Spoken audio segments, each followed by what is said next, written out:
edition of the Khoodeelaar television channel, broadcasting under the overall banner of BabyAngelGeronimo editions.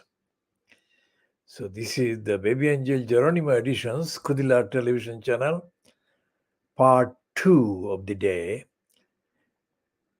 timed at 22:30 GMT UK, Wednesday, the 5th of October 2022. Written, presented, and edited by Muhammad Haque, BabyAngelGeronimo editions Khoodeelaar television channel, broadcasting only on the internet, not on satellite, not on terrestrial, and not on cable platforms. Now, this is the day, 5th of October 2022, when it's a kind of advanced copy of the so-called satirical magazine, Private Eye, which, for factual evidential reasons, we have retitled as Private Lies, despite the fact that it has got aspects to it that are worth noting. We shall come to that in a second. And Private Lie is, quote, edited by the midget Ian Pissoff. Ian Pissoff is a liar, habitual liar, and along with Paul Martin, Pissoff has been paid at the rate approximately in today's prices, let's say, 20 to 21,000 pounds per episode of the Have I Got News for You on BBC One. And that is one of the most brazen excuses which the BBC crooks have used to bribe this criminal, Ian Pissoff, in order to buy his silence or strategic silence over the many things that they know could have been exposed about the BBC corruption had Ian Pissoff not been bought. So whatever appears in the Private Lie magazine, apparently as critical of the BBC, is as nothing compared to the whatever could appear or could have appeared, because BBC still remains one of the numerically and financially largest employers and outfits in the media field. And by definition, those numbers entail lots and lots of disputes and lots of cover up and so on. The BBC, because of the position that it has been allowed to enjoy over the last few decades since it was founded in the 1920s, has kind of captured the mind of the Little Englanders almost in the same way as the family of Brendas and Bryans. And so therefore anything to do with the BBC is of significance, is of note, even if the contents are not necessarily agreed with by the third parties observers.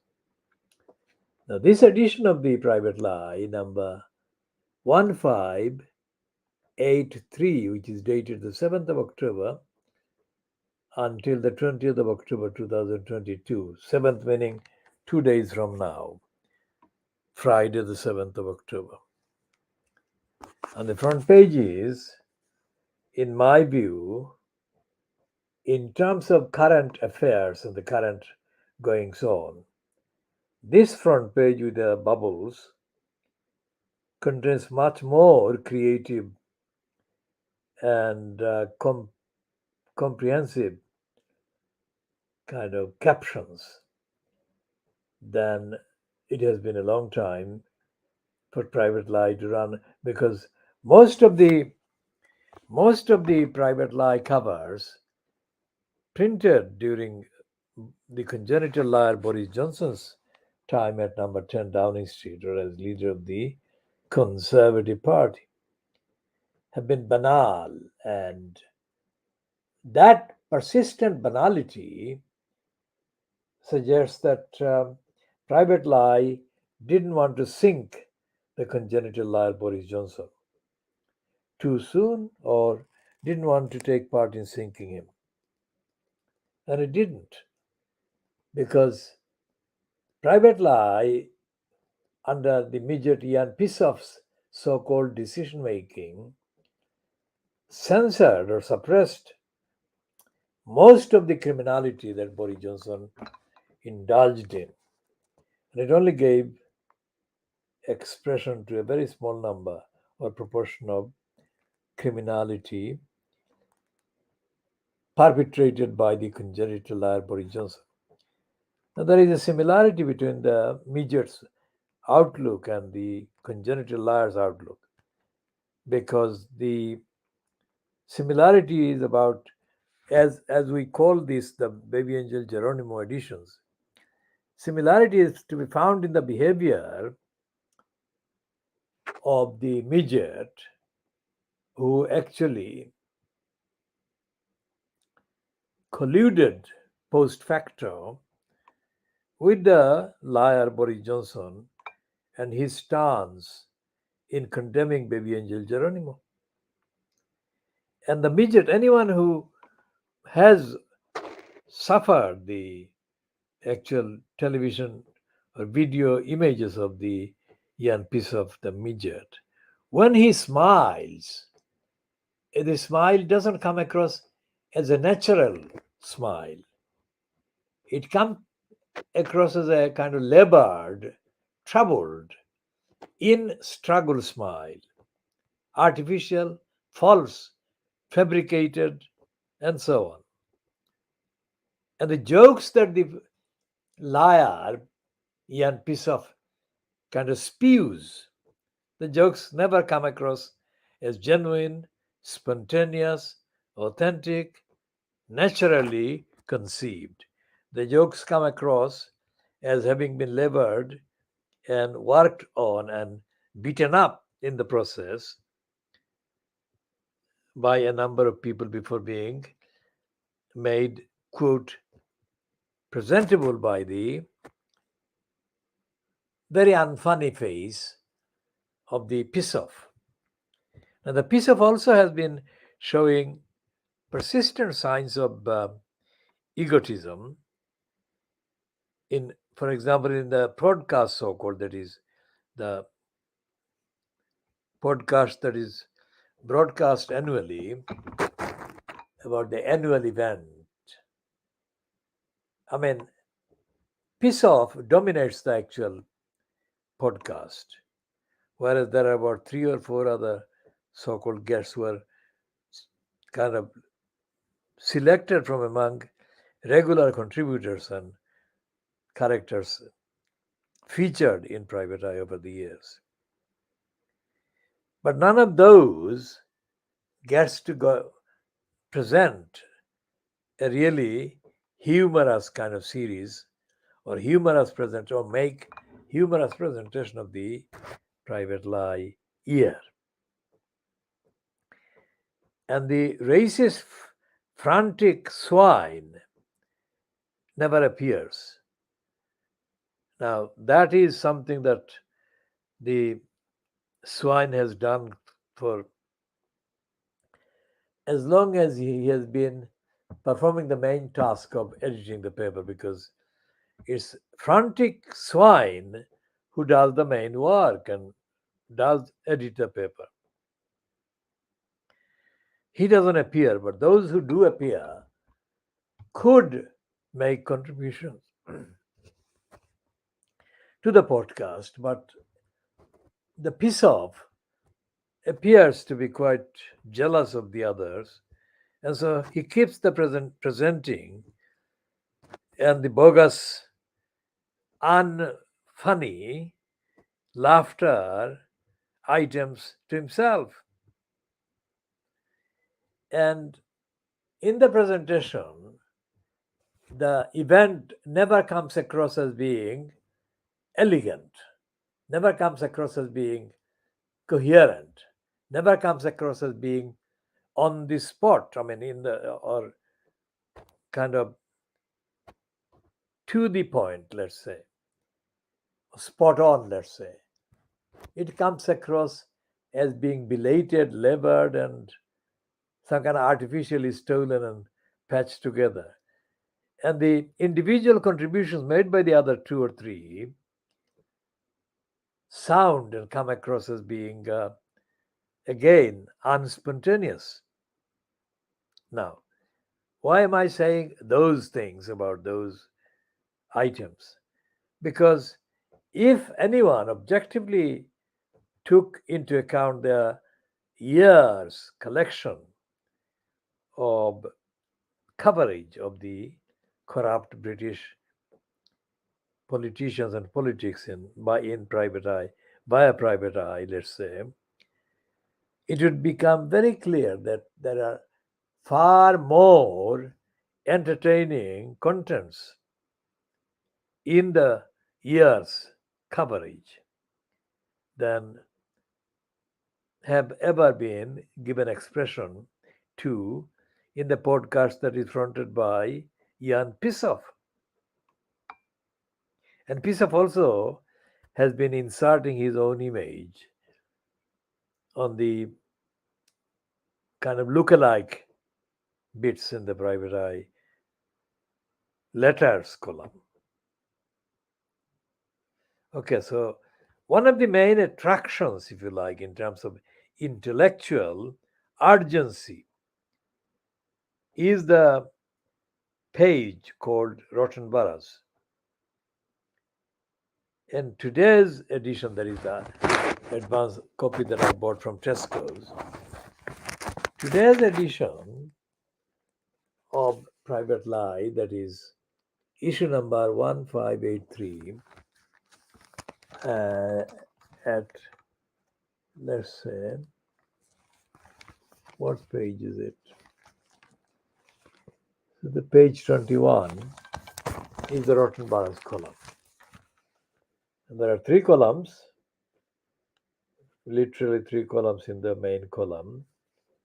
And there are 1, 2, 3, 4 items only. The longest one is about Croydon, and the second longest one appears to be about Waltham Forest. And the third is about the Information Commissioner being involved in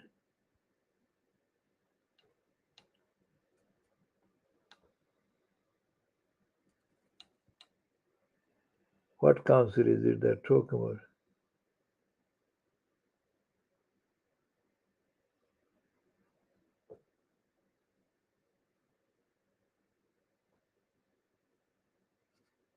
So the Information Commissioner, this Rotten Boroughs column writer is saying, has delivered a devastating rebuke to the city of Stoke, I think, freedom of information, etc.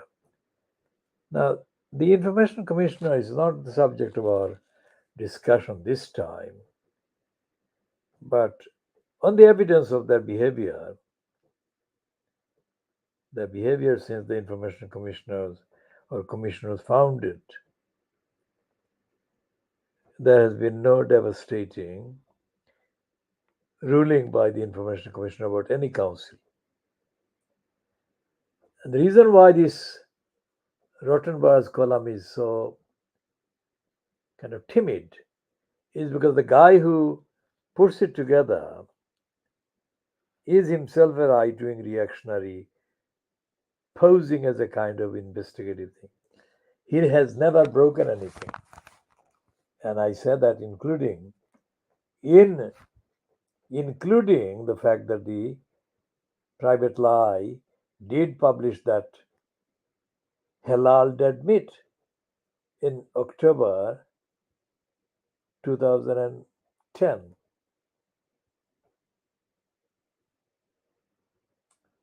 Just a few days before the Towners Council's executive mayor election was due to be held and was held. On that same kind of occasion, the item that the halal dead meat item that Private Lie carried contained about 10 different aspects of the corruption at that time, criminality and lying, both in the council and both on the part of the candidates, including Lutfur Rahman. And yet, Private Lie, Rotten Boroughs, has never followed up any of those, including its own claim that Abbas Uddin alias Halal was the beneficiary of the theft of votes belonging to dead people. Think about that. Votes belonging to dead people were used in the internal election of the then Spitalfields Housing Association or Cooperative.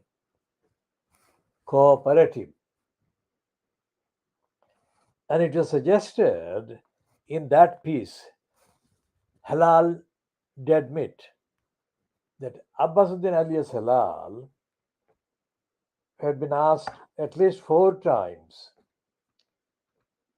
to confirm whether he was the dead voters vote, stolen votes kind of beneficiary, usurper, exploiter under the name of Candidate A.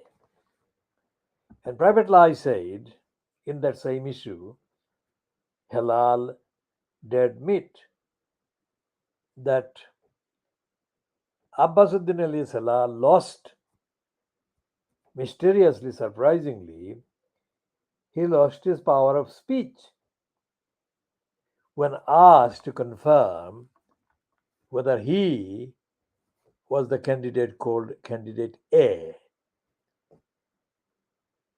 for whose benefit the votes belonging to the dead voters had been stolen or kind of allocated or assigned.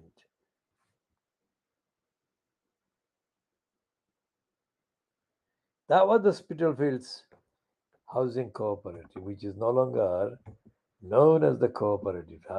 Spitalfields Housing Cooperative, which was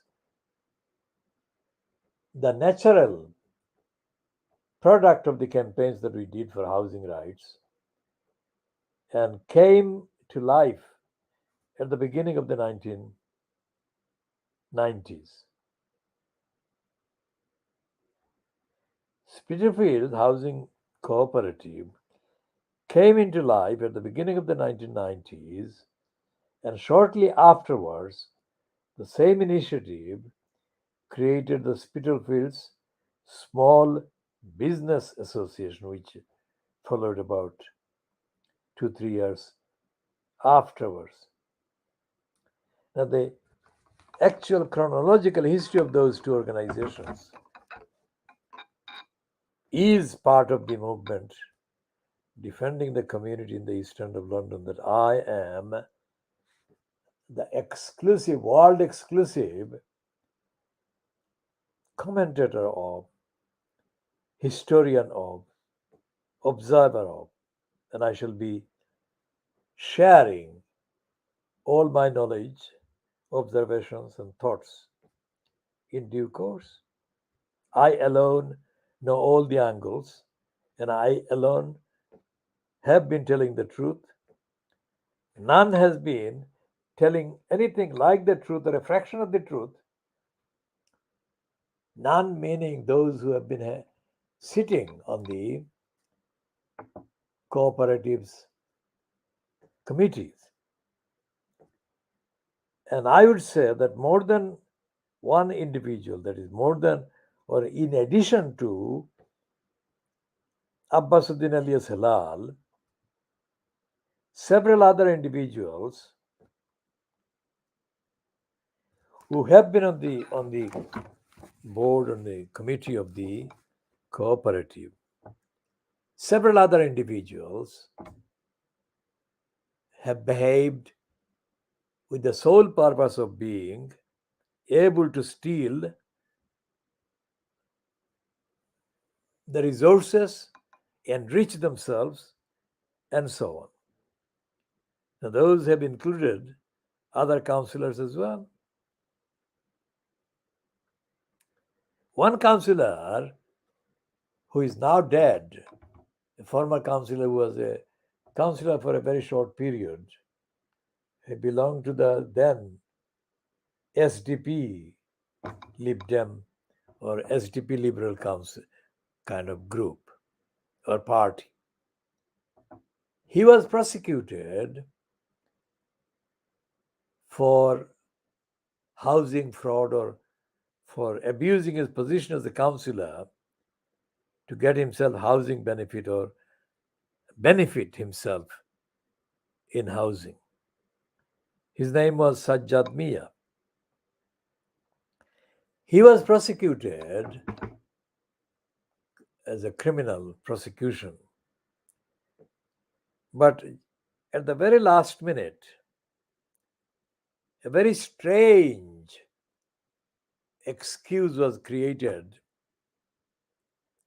whereby one of his brothers was blamed for the crimes that Sajjad Mia was prosecuted for.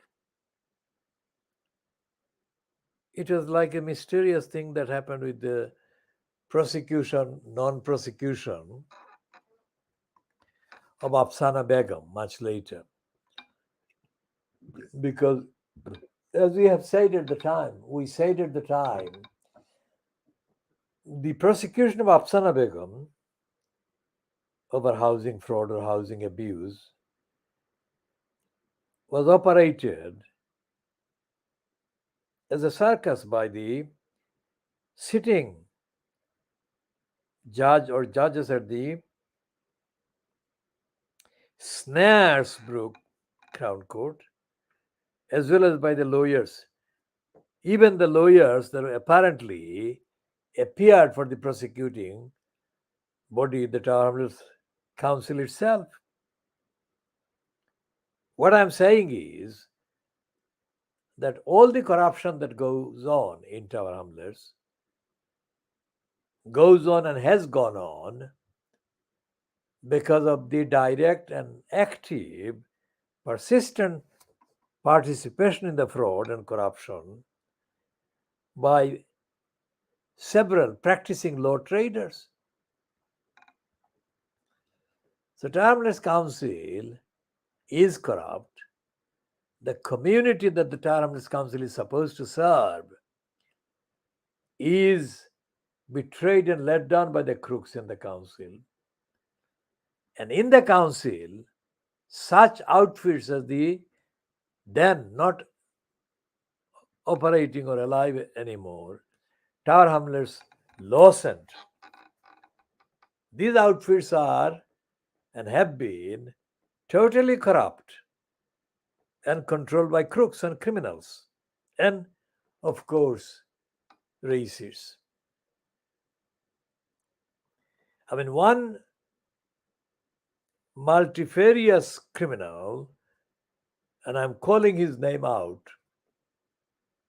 Sumi Roy, was called Roy Minkoff. This creep was involved at the early stages of the formation of the Tower Hamlets Law Center. It became the Tower Hamlets Law Center after at least two separate centers were merged. One was quite well known comparatively. It's called West Stepney Law Center. Roy Minkoff fucked up the Tower Hamlets law center. And Roy Minkoff was a liar, and he's now, that creep is now and has been for a very long time, quietly installed as the in-house lawyer of the corrupt National Union of Journalists. Minkoff doesn't come out of the shell.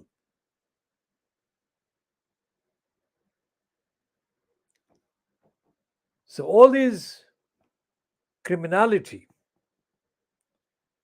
that goes on in Tower Hamlets goes on not because only kind of ordinarily understood criminals are engaged in the crimes, but these criminals are partners among the licensed law traders. Not only that, these partners are also belonging and have belonged to the local council and the local council's so-called legal section.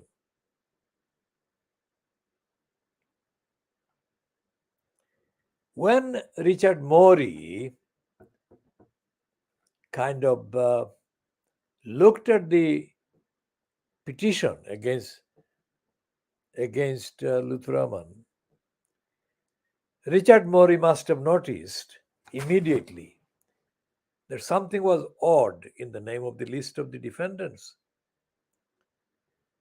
Because Morey, by all of his expressions, insinuations, is himself a racist. And I don't say this in order to help in any way any assertion by Luthraman or his handlers. They want to call Richard Morey a racist for their own reasons. I don't. My reasons are objective.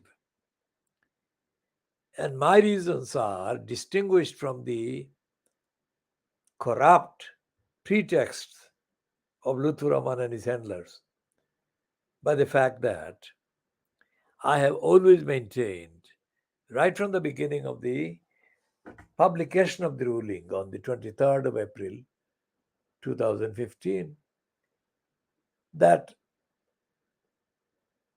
Morey was a racist, but that racism did not dominate his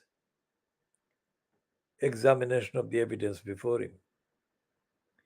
And that even if he were racist throughout the examination of the evidence, the way he presented the existing law and legal kind of antecedents made it very clear that the conclusion of his consideration of the petition against Luthraman could not end by allowing Luthraman to continue in post. Luthraman's career at that point had to be brought to an end.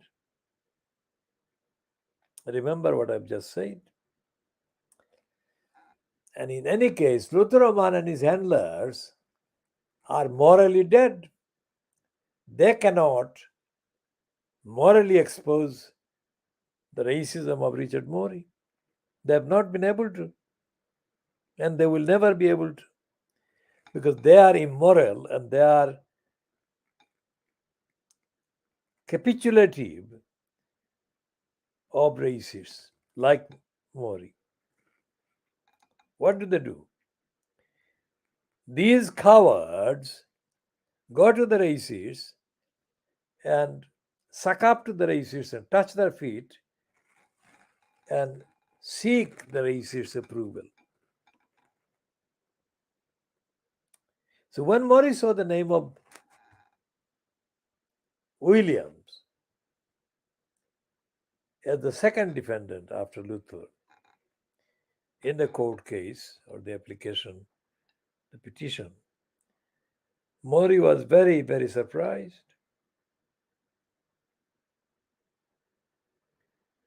Because this Williams was a racist, and of course he was a white man.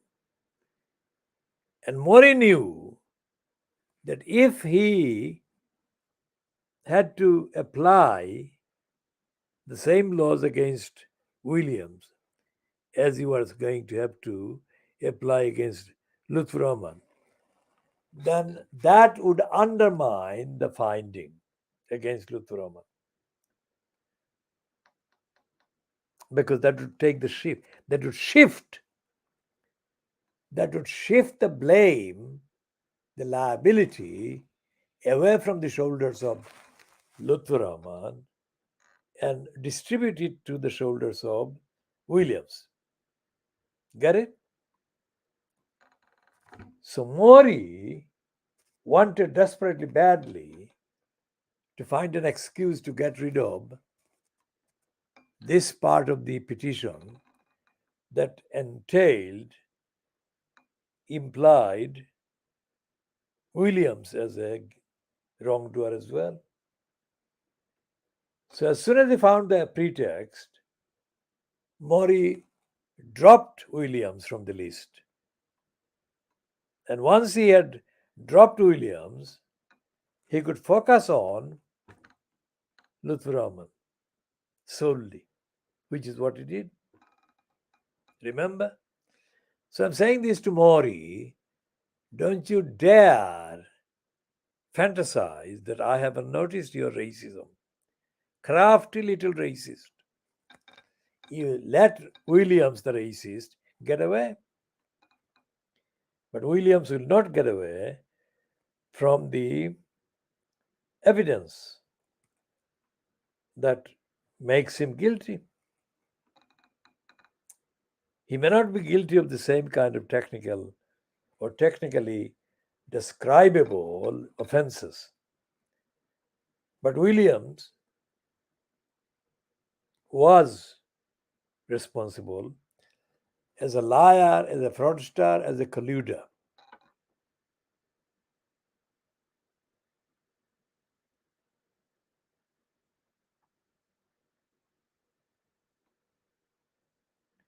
Now, we go to Croydon now. Because in Croydon, as we have been saying, that in addition to Tower Hamlets, Newham, Hackney, and Lewisham, the Creeps have got another executive mayor foisted in Croydon. Now, any keen observer of these various tactical things that the criminals in Tower Hamlets did in order to have the referendum calling for an elected mayor, the real referendum would have been scuppered and there would have been no mayor election in October 2010. But the project of having an elected mayor, of course, was jointly operated by the handlers of Lutfur Rahman in the complex called the East London Mosque and the London Muslim Center. And those handlers' clear objective was stated on the television program called Dispatches that Andrew Gilligan personally presented, and it was aired on the 1st of March 2010 on Channel 4 television.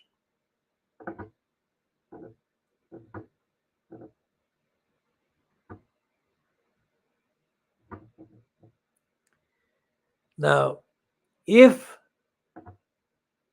Croydon wasn't part of the four kind of mayored boroughs at that time, or not even in the running, but of course, Croydon has become the fifth London borough with the elected mayor foisted on the population. And why am I talking about Croydon? Because of the crook, Carswell.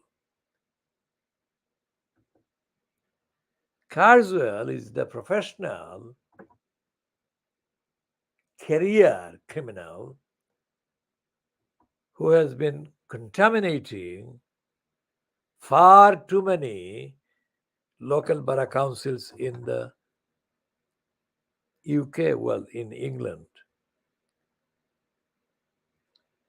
She gets the job of chief executive and then she fucks up the council and she fucks up democracy and so on.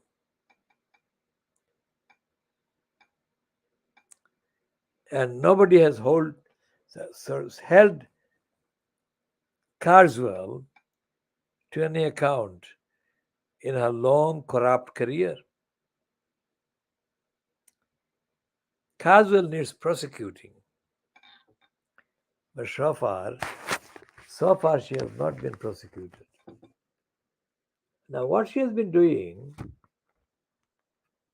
is hiding the full report authored by Richard Penn. Richard Penn is a campaigning individual who was commissioned to do a report about Croydon's corruption. And Penn's report was published about a month ago. Well, not published, but made available to the council. And instead of publishing that report to the councillors and to the local community, Catherine Carswell, the criminal, has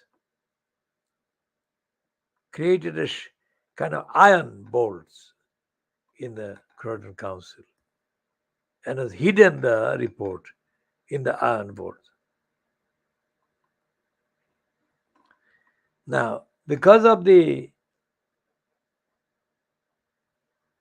sensitive nature of the allegations and the evidence found in the short run kind of investigation by Penn, it is understandable why some of the details will be kind of immediately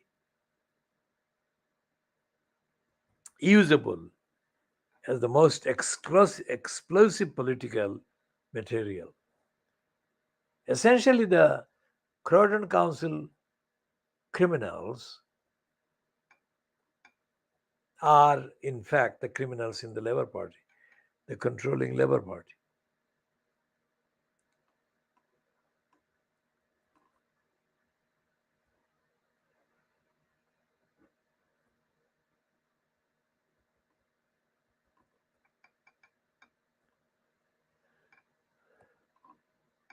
Because the Labour Party in Croydon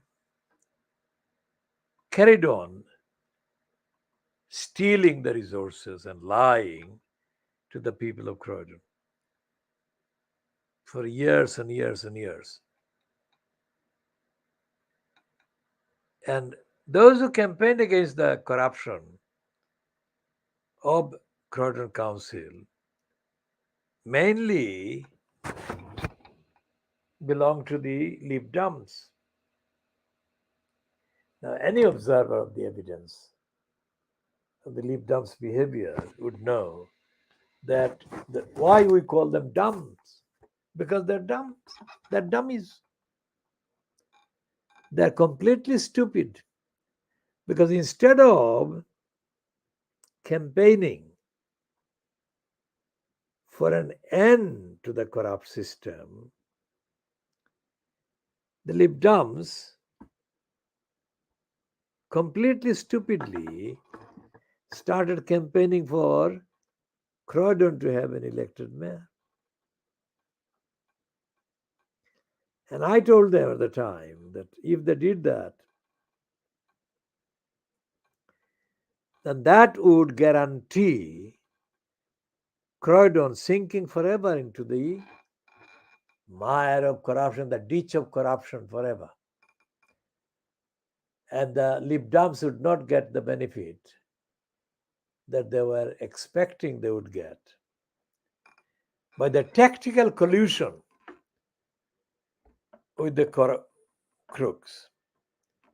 In the end, the vote for an elected mayor went through, and the candidate, the conservative candidate for mayor, got elected as the mayor of Croydon. And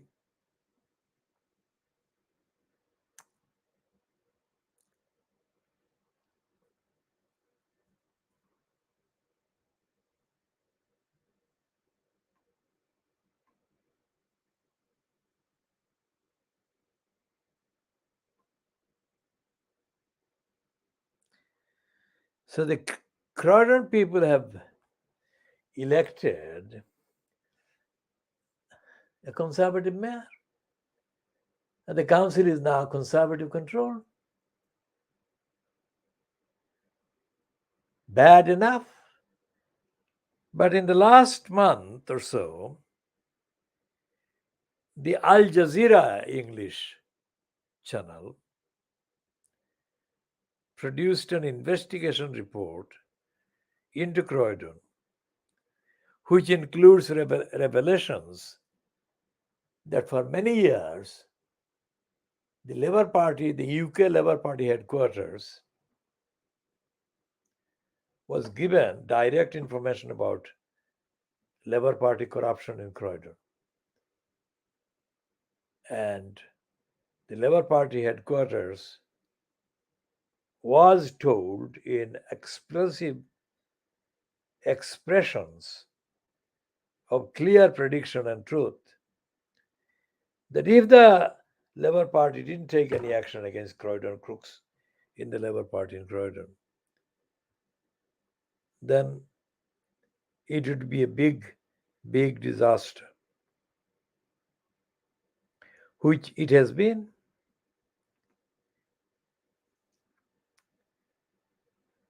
All the criminals, chief executive, etc., in Croydon, with their hands in the till, have got away.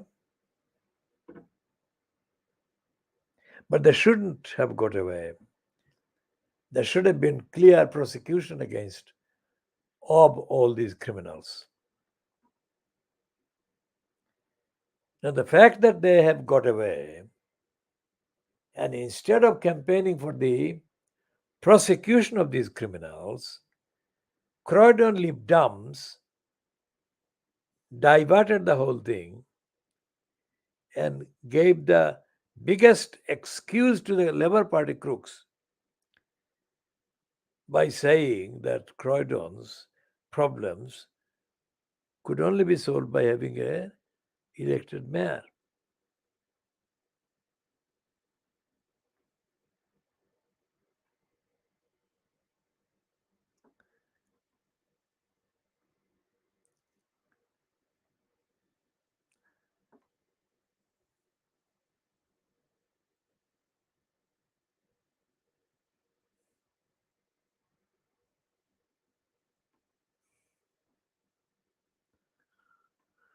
So the Croydon conservatives cannot kind of believe their good fortune. And Catherine, I haven't got the correct words to use on a live television broadcast about this criminal, this evil one.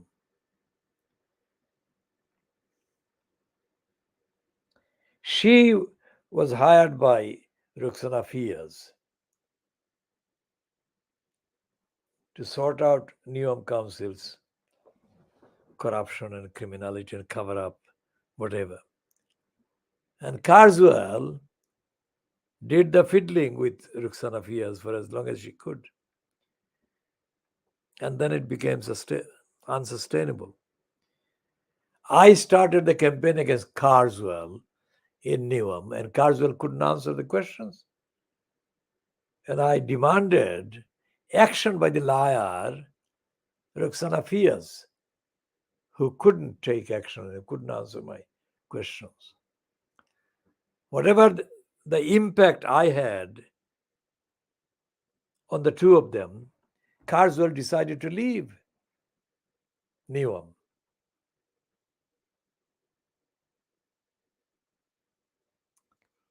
And after Carswell left Newham,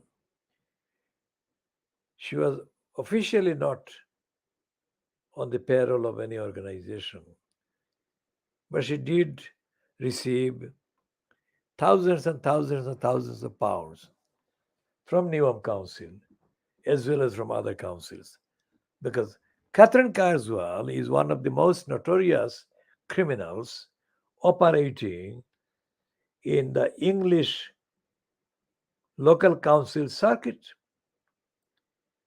She is the biggest fleecer of local councils. The even private lie admits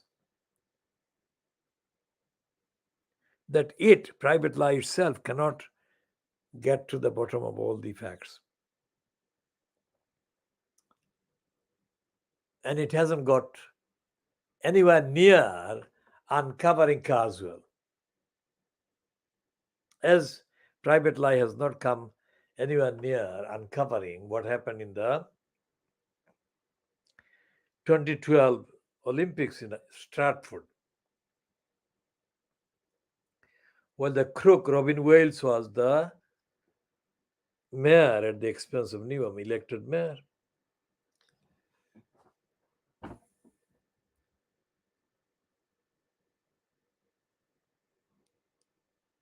The history of Newham and criminality through the council is potentially an explosive history that would destroy the careers of literally hundreds of people.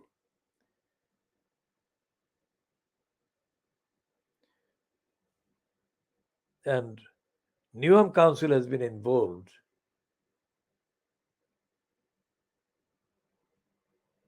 with organized gangsters in the East End of London.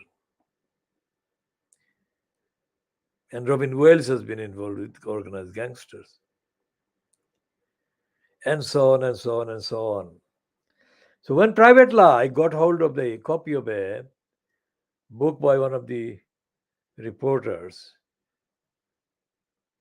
attached to the Sunday Times, the Private Lie didn't publish any of it. It kind of insinuated and it tickled. It published tickly things, not serious stuff about the heavy duty corruption and gangster domination of Newham Council that had taken place. So it is interesting that Private Lie is running this one today in the latest edition. But I would be surprised if Private Lie goes to any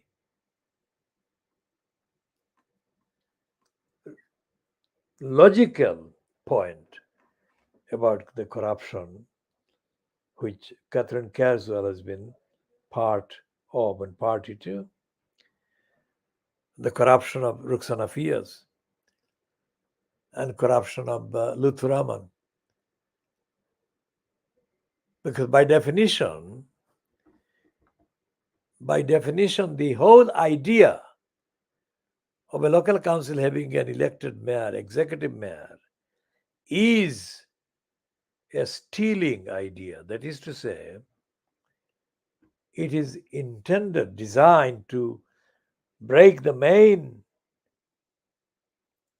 provisions of the Theft Acts of 1968 and 1978. Because in the English law, currently, there are two main pieces of legislation about theft. One is the one passed in 1978 called the Theft Act. And the other is, of course, the one 1978. So one is 68 and the other is 78. And because I wasn't present in the House of Parliament when they debated the so-called provisions, I cannot recall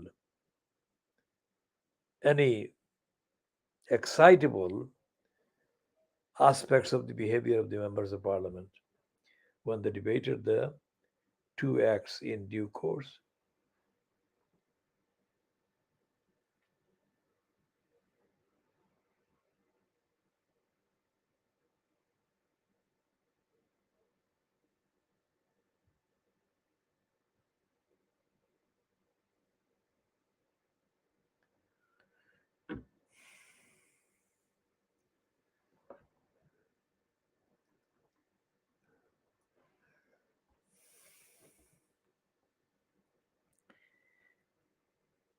The fact that the Labour Party headquarters knew about the Croydon criminality in the Labour Party in Croydon and colluded with them and didn't do anything must not be treated as an exception. As I have said before, I created the atmosphere in 1990 in Tower Hamlets so that the Labour Party would lose the 1990 council election. And before I achieved that objective, I had told the then leader of the Labour Party nationally, Neil the Crook Kinnock, I had said that if he, Neil the Crook Kinnock, failed to act on my demands against the crooks in Tower Hamlets Council, Tower Hamlets Labour Party, then I would make it my task. I would make it my task to facilitate the political extinction of the Labour Party in Tower Hamlets at that election, which I did. So the moron, Neil Kinnock, never got in touch after that because I had kept my word and I had established enough pressure among the crooks in the Labour Party in Tower Hamlets for them to realize that their criminality would not be and was not going to be forgotten. So that was in 1990. That was in 1990, I think before this boy Lutfor even left school. And I'm sure his cognitive impairment was as present then as it was exposed to be present in his personality, in his psychology in October 2010, when he completely misunderstood the question put to him by the evening No Standards David Cohen.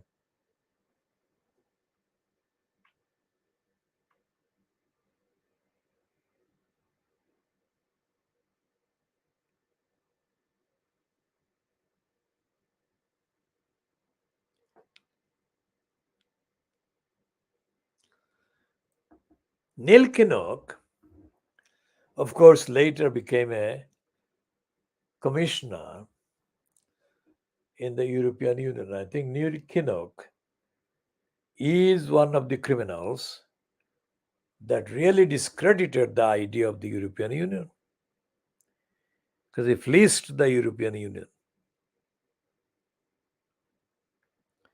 as did Peter Mandy Malderson. So before blaming everything, Brexit, on Nigel Nasty Farage, objectivity demands that due attention is paid to the likes of the crook Neil Kinnock and the crook Peter Mandy Mandelson. These crooks created an art form which they used to loot money from the European Union.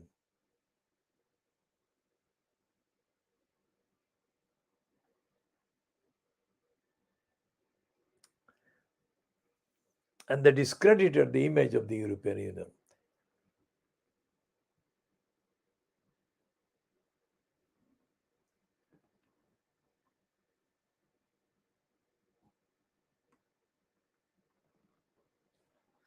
Now, Catherine Carswell in Croydon, what has she been doing in the report, the Penn report? I mean, she has been behaving in the most absurd way, in the medieval way. The report she guards instead of acts on the evidence of the report to stop corruption. She guards the report as if it's a live entity, and if she allows people to read it, the report will jump out of the captivity and make public all the secrets about the Curtin Council's corruption and criminality. So, what Carswell does, she invites individual councillors who request copies of the report. She asks them to come in, and then she kind of surrounds them with security personnel, takes them to a dark room where she gives only partial light and lets them see the dim lit copies of the pages of the Penn report. That's what she has been doing. That is not the description given by Private Lie, but that is what she has been doing.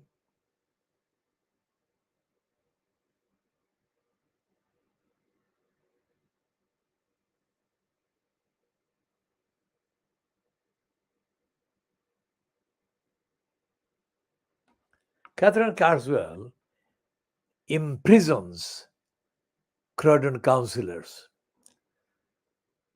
and subjects them to this ordeal when they make the criminal offense of asking to see the copy of the Penn report. Now, that kind of behavior is not publicly reported, but that goes on in most institutions, including in the courts of law, so called.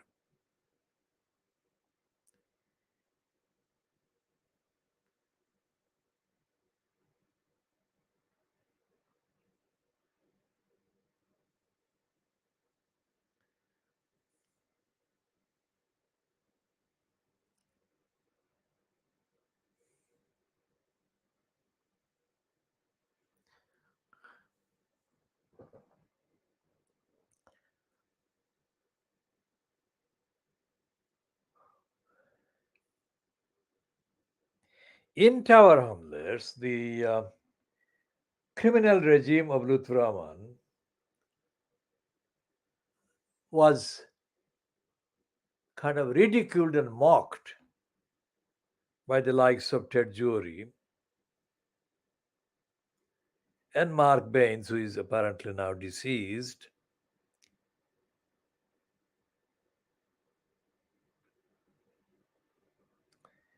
Without the actual crimes being published, which is why I have been referring to Ted Jory and his complicity with aspects of the criminal gangs in Tower Hamlets. And the silence that Ted Jory has been maintaining for the last 5 years, 6 years, since Richard Morey ousted Lutf Rahman on the 23rd of April 2015.